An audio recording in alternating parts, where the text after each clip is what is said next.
Without stories, there aren't any memories, or art, or history, or faith. Almost everything that matters is connected to stories, large and small. Well, if this isn't a mantra for Katie's Book Club, I don't know what is. You all know that it's a love of stories that got this thing going, and it turns out that that's a quote from our July read, Esme Cahill Fails Spectacularly. Now, this was my first ever Marie Bostwick novel, and also we got a signed copy, so I think that's always fun. So as you may perceive from the title, this starts out a little wild. Esme gets fired from her publishing job in New York City thanks to a curmudgeon-y type author. She also gets divorced from her husband.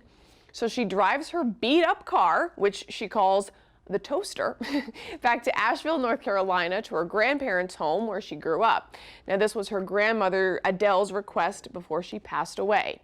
Now, when she arrives back home, Esme finds that her family's lakeside retreat is not in great shape, so that's happening. It needs attention. Plus, she uncovers a collection of extraordinary quilts sewn by her grandmother, which leads her on a journey through her grandmother's most interesting past. And for Esme, perhaps that's a story she ought to share. Okay, in the middle of all this, Esme's also confronted with her mother, Robin, who's been in and out of jail and has been absent for much of her life.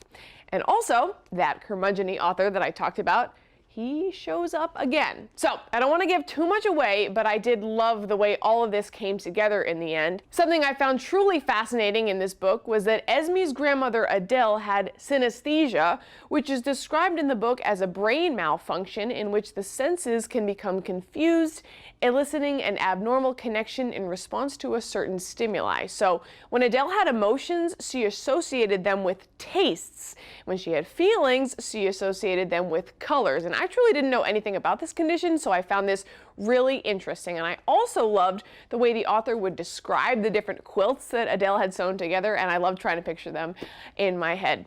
I also believe that Marie Bostwick has an incredible knack for describing everyday moments of life so truthfully and so beautifully, and I want to read you one here. Esme is out in nature with another character, and the quote is, "When encountering something that inspires genuine awe, the only authentic response is silence." I thought that was just powerful and cool and true. And my favorite part of all, though, was kind of the growth that Esme experiences throughout the course of the book, which can be summed up in this quote towards the end.